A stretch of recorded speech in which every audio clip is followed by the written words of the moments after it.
मछाड गर्दै दलहरूको आचार संहिता उल्लङ्घनमा सुदूरपश्चिममा निर्वाचन आचार संहिता उल्लङ्घन बढ्यो, उम्मेदवारको मन परी। घोषणा पत्रमा जनतालाई छैन विश्वास, महानगरहरूमा कस्तो छ चुनावी माहौल। चुनावमा भएको 22 लाख खर्चलाई बढाएर 6 करोड भनेपछि काङ्ग्रेस नेतालाई निर्वाचन आयोगले गरायो सचेत। त्रियुगाका मेयर उपमेयर विरुद्ध कर नतिरेको उजुरी, उम्मेदवारी खारेजीको माग। पटक पटक हारेका रामको दमकको मेयर बन्ने सपना अझै। भरतपुरको मेयरमा मेरो विकल्प छैन, अरू कसैको मलाई डर छैन, जगन्नाथ पौडेलको आक्रोश।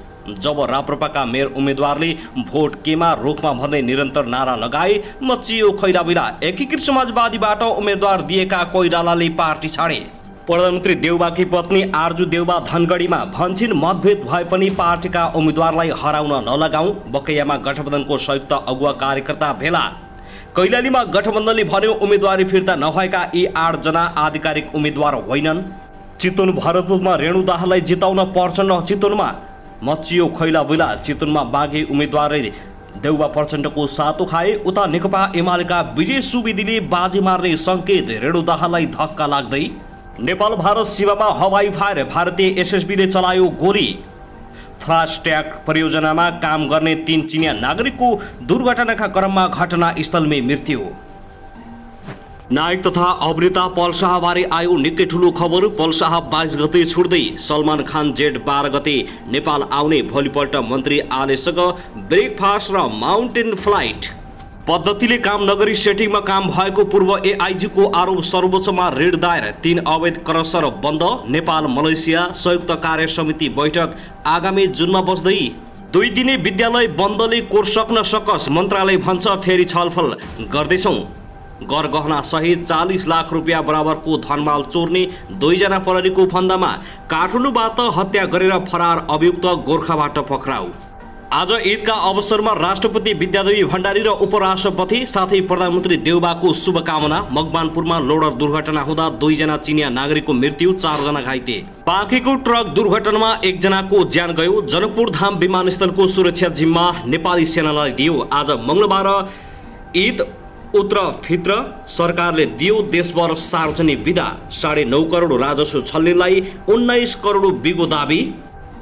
र छिमेकी राष्ट्रमा पनि कोरोना संक्रमणको संख्या हत्तै बढ्यो। चौथो लहरको संकेत, नेपाल सरकारले जारी गर्यो वक्तव्य। सुरक्षाका मापदण्ड अपनाऊ, निर्वाचनमा कोरोना फैलिन सक्छ। अब हेर्नुहोस् पूरा समाचार।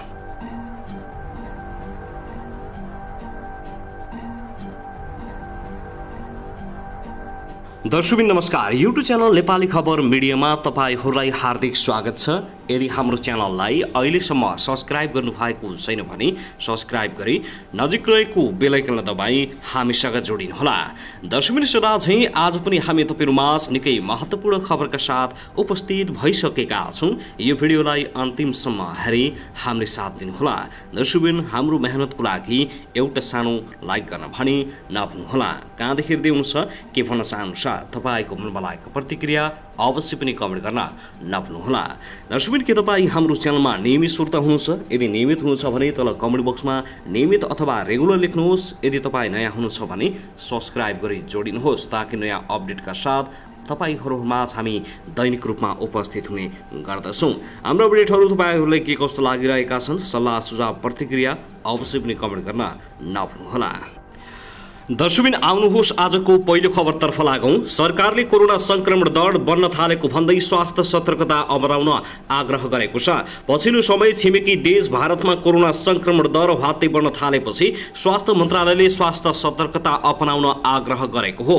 स्वास्थ्य तथा जनसङ्ख्या मन्त्रालयका सहप्रवक्ता समीर कुमार अधिकारीले पछिल्लो समय भारतमा कोरोना संक्रमण दर बढिरहेकाले नेपालमा पनि कोरोना संक्रमण बढ्न सक्ने भन्दै स्वास्थ्य सावधानी अपनाउन आग्रह गरेका छन्। स्वास्थ्य मन्त्रालयले अस्पताल तथा चिकित्सकहरूलाई कोरोना संक्रमण दर बढिरहेकाले संक्रमण दर घटाउने तयारी थाल्न निर्देशन दिइसकेको अधिकारीले जानकारी दिएका छन्। पछिल्लो समय कोरोना संक्रमण दर कम भएसँगै आम सर्वसाधारणहरूले स्वास्थ्यका मापदण्ड पालना गर्न छाडेको भन्दै स्वास्थ्यका मापदण्ड पुनः पालना गर्न आवश्यक रहेको उनको भनाइ छ। स्वास्थ्य मन्त्रालयका सहप्रवक्ता अधिकारीले भने, हामी विश्वव्यापी रूपमा कोभिड-19 को संक्रमण वा कुनै नयाँ किसिमको संक्रमण आउँदा थाहा पाउने, त्यसको विश्लेषण गर्ने अन्तर्क्रिया प्लेटफर्ममा सधैँ जोडिरहेका हुन्छौँ। अन्तर्राष्ट्रिय स्वास्थ्य विधि नियमावली अनुसार फोकल पर्सनको हिसाबले फोकल इस्युको हिसाबले पनि हाम्रो सबै कुराहरूको जानकारी भइरहेको हुन्छ। अहिले पछिल्लो समय छिमेकी मुलुकमा संक्रमण दर बढिरहेको छ। विश्वव्यापी रूपमा संक्रमण घटेको भए पनि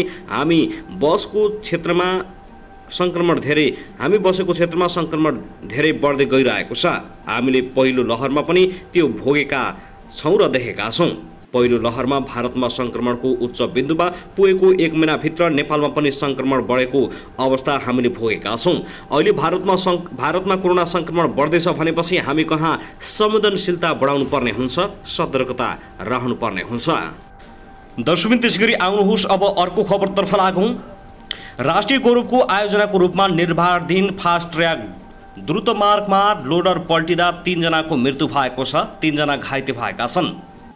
मृत्यु हुने 2 जना चिनिया नागरिक रहेको बताइएको छ। बकिया गाउँपालिका 11 जितपुर भन्ज्याङका लोडर पल्टिँदा 1 जनाको घटनास्थलमै मृत्यु भएको र 2 जनाको उपचारका क्रममा मृत्यु भएको जिल्ला प्रहरी कार्यालय मकवानपुरले जानकारी दिएको छ।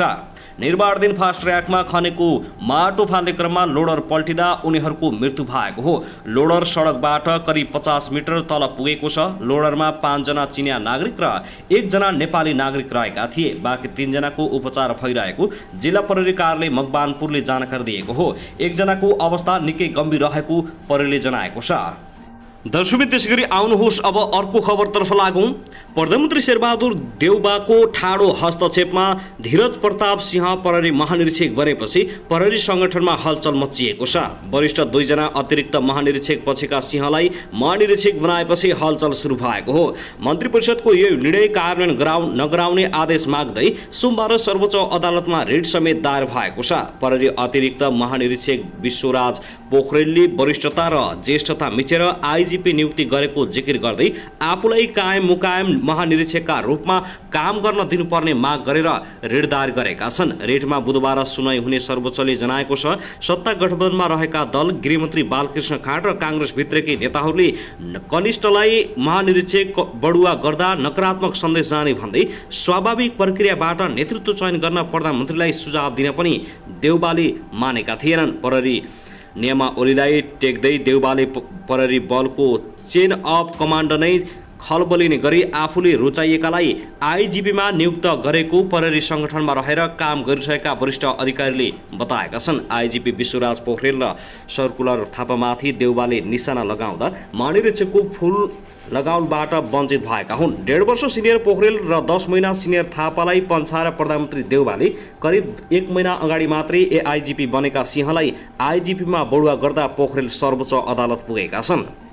दर्शकबिन त्यसैगरी आउनुहोस् अब अर्को खबरतर्फ लागौँ। सरकारले पेट्रोलियम पदार्थको आयात घटाएर विदेशी विनिमय सञ्चित बढाउन भन्दै 2 दिन सार्वजनिक बिदा दिने घोषणा गरिसकेको छ। अब आगामी जेठ 1 गतेदेखि लागू हुने गरी शनिबार र आइतबार शैक्षिक संस्था सहित सार्वजनिक कार्यालय बन्द हुँदैछन्। तर यी निर्णयले विद्यालयको पठन पाठनमा भने प्रभाव पर्ने देखिएको छ। सार्वजनिक कार्यालय सोमबारदेखि शुक्रबारसम्म बिहान 9:30 बजेदेखि 5:30 बजेसम्मको समय सीमा तोकिएको छ। शिक्षा विज्ञान तथा प्रविधि मन्त्रालयका अनुसार विद्यालय भने बिहान 9:30 बजेदेखि 4:30 बजेसम्म सञ्चालन गरिने भएको छ। सरकारको यो निर्णयप्रति सरकारवालाहरू असन्तुष्ट भएका छन्। नेपाल अभिभावक महासङ्घका अध्यक्ष सुप्रभात भण्डारी भन्छन्, यो निर्णय व्यवहारिक पनि होइन, व्यवहारिक पनि छैन, मिश्रित छ। यो निर्णयले बालबालिकाको पढाइमा भने निकै ठूलो समस्या हुन्छ। उनी यसको निर्णय स्थानीय तहबाट गर्दा राम्रो हुने बताएका छन्। खासमा सरकारले विद्यालयलाई छाड्नुपर्ने थियो। यसरी विद्यालयमा पठन पाठन सकिँदैन, शिक्षण सिकाइमा अवरोध पुग्छ, गाउँघरमा गाडी हुँदैन, त्यस्तो ठाउँमा पढाउन दिनुपर्छ उनले भनेका छन्। सरकारले तोकेको विद्यालय सञ्चालन समयमा विद्यार्थी पुग्न नसक्ने र अभिभावकलाई पनि मार पर्ने उनको भनाइ छ। अझै पनि विकट ठाउँमा 2-3 घण्टासम्म पैदल हिँडेर विद्यालय जानुपर्ने बाध्यता छ उनले भने। त्यसैले भौगोलिक क्षेत्र अनुसार स्थानीय तहले निर्णय गरे सहज हुने उनले बताएका छन्। शिक्षाविद प्राडा विद्यानाथ कोइराला 2 दिने विद्यालय अरूलाई नभई शिक्षकलाई मात्रै फाइदा पुग्ने तर्क गरेका छन्। दर्शकबिन त्यसैगरी आउनुहोस् अब अर्को खबरतर्फ लागौँ। कैलालीमा 2 जना मृत फेला परेका छन्। आइतबार जिल्लाको घोडागढी नगरपालिका वडा नम्बर 10 पहलमानुपुर स्थित तुलसीपुर सामुदायिक वनमा उनीहरू मृत अवस्थामा भेटिएका हुन्। जिल्ला प्रहरी कार्यालय कैलालीका प्रहरी नायब उपरीक्षक देवप्रसाद जोशीका अनुसार बझाङको जय पृथ्वी घर भएका 28 वर्षीय अमर जोशी र 24 वर्षीय अस्मिता सिंह मृत फेला परेका हुन्। अमर दोस्रो विवाह गरेर चैत्रमा बझाङबाट कैलाली आएका थिए। प्रहरीका अनुसार उनले अस्मितासँग दोस्रो विवाह गरेका हुन्। अमर र अस्मिता केही दिन अघि घोडागुडी नगरपालिका वडा नम्बर 5 मा आफन्त कहाँ बसेका थिए। उनीहरू चैत्र 26 गते घरबाट घुम्न जाने भनेर निस्किएका हुन्। त्यो दिनदेखि उनीहरू बेपत्ता भएका थिए। खोज तलासकी क्रममा उनीहरू हिजो आइतबार जंगलमा मृत अवस्थामा भेटिएको प्रहरीले जनाएको छ। घटनाबारे थप अनुसन्धान भइरहेको प्रहरीले जानकारी दिएको हो। दर्शकबिन त्यसैगरी आउनुहोस् अब अर्को खबरतर्फ लागौं। नेकपा माओवादी केन्द्रले सत्ता गठबन्धनका उम्मेद्वार विरुद्ध पार्टीबाट बाँकी उठेका नेता कार्यकर्तालाई अन्तिम मौका दिएको छ। यसअघि उम्मेद्वारको नामावली फिर्ता लिने अन्तिम दिन वैशाख 16 सम्म बाँकी फिर्ता नलिए कारबाही गर्ने चेतावनी दिएको माओवादीले फेरि अर्को मौका थपिदिएको हो। कांग्रेसले उम्मेदवारी फिर्ता लिने अन्तिम दिन वैशाख 16 गते उम्मेदवारी फिर्ता नलिने पार्टीका बाँकी उम्मेदवारलाई स्वतः निष्कासनको निर्णय गरेर कारबाही गरेका बेला सत्ता गठबन्धनको अर्को दल माओवादीले भने वैशाख 19 गते सोमबारसम्मको समय दिएको छ। आजसम्म पनि यदि उम्मेदवार फिर्ता नलिए पार्टीको साधारण सदस्य समेत नरहने गरी पार्टीले निष्कासन गर्ने माओवादीले चेतावनी दिएको छ। दर्शकबिन त्यसैगरी आउनुहोस् अब अर्को खबरतर्फ लागौं। स्पाइसजेटको विमान दुर्घटना हुनबाट जोगिएको छ। आइतबार पश्चिम बंगालको दुर्गापुर स्थित काजी नजरुल इस्लाम एयरपोर्टमा ल्यान्डिङ गर्नु अघि बेसरी आएको आँधीले विमान हल्लाएको भारतीय सञ्चार माध्यमहरूले जनाएका छन्। हावाहुरीका कारण विमान अत्यधिक हल्लाएको र भित्रको सामान झर्दा कम्तीमा 40 जना घाइते भएका छन्। तीमध्ये 10 जना गम्भीर रहेको इन्डिया टुडेले जनाएको छ। उनीहरूलाई नजिकैको अस्पतालमा उपचार भइरहेको बताइएको छ। स्पाइसजेटले आफ्नो विमान बोइङ B737 विमान मुम्बईबाट उडेको र दुर्गापुरमा ल्यान्ड गर्नु अघि हावाहुरीका कारण विमान हल्लाएको बताइएको छ। उसले अकस्मात हुन गएको टर्बुलेन्सका लागि क्षमा माग्दै स्वास्थ्य उपचारमा कुनै कमी नराख्ने जनाएको छ। एकाएक भित्र विमान हल्लिसकेपछि चिच्चावटको आवाज समेत बेसरी सुनिएको थियो। एक्कासी विमान दुर्घटना हुन्छ कि भन्ने आशंका पैदा भएका व्यक्तिहरू नयाँ जीवन पाएका छन्। दर्शकबिन त्यसैगरी आउनुहोस् अब अर्को खबरतर्फ लागौं। शारीरिक अशक्तता भएकी महिलालाई जबरजस्ती करणी गरेको आरोपमा 58 वर्षीय पुरुष पक्राउ परेका छन्। जिल्लाको मुसिकोट नगरपालिका 2 की अन्दाजी 35 वर्षीय अशक्त महिलालाई जबरजस्ती करणी गरेको आरोपमा 58 वर्षीय झुकी सार्कीलाई प्रहरीले शनिबार पक्राउ गरेको हो। सार्कीले वैशाख 15 गते दिउँसो तिलारा स्थित एक घरमा जबरजस्ती करणी गरेको उजुरी परेको जिल्ला प्रहरी कार्यालय गुल्मीका प्रहरी नायब उपरीक्षक माधव खरेलले जानकारी दिएका छन्। सार्कीलाई जिल्ला अदालत गुल्मीबाट 10 दिनको म्याद थप गरी थप अनुसन्धान अगाडि बढाएको खरेलले जानकारी दिएका छन्। घटनाको बारेमा थप अनुसन्धान जारी रहेको जिल्ला प्रहरी कार्यालय गुल्मीले जानकारी दिएको छ। साथै उता भने खोटाङमा आफ्नै छोरीलाई जबरजस्ती करणी गरेको आरोपमा आफ्नै बुबा पक्राउ परेका छन्। एसेलु खर्क गाउँपालिका 5 महेश्वरीका 51 वर्षीय पुरुषले आफ्नै 12 वर्षीय छोरीलाई जबरजस्ती करणी गरेको आरोपमा पक्राउ गरिएको जिल्ला प्रहरी कार्यालय खोटाङले जानकारी दिएको छ। छोरीको घाँटी समाई डर त्रास देखाएर जबरजस्ती करणी गरेको भन्ने सूचनाका आधारमा इलाका प्रहरी कार्यालय एसेलु खर्कबाट खटिएको प्रहरी टोलीले उनलाई शुक्रबार पक्राउ गरेको जिल्ला प्रहरी कार्यालय खोटाङका सूचना अधिकारी प्रहरी निरीक्षक शंकर प्रसाद चौधरीले जानकारी दिएका छन्। पक्राउ परेका पुरुषको नाम प्रहरीले गोप्य राखेको छ। पक्राउ परेका उनीमाथि हाड नाता जबरजस्ती करणी कसुरमा म्याद थप गरी प्रहरी हिरासतमा राखेर अनुसन्धान भइरहेको चौधरीले जानकारी दिएका हुन्। दर्शकबिन त्यसैगरी आउनुहोस् अब अर्को खबरतर्फ लागौं।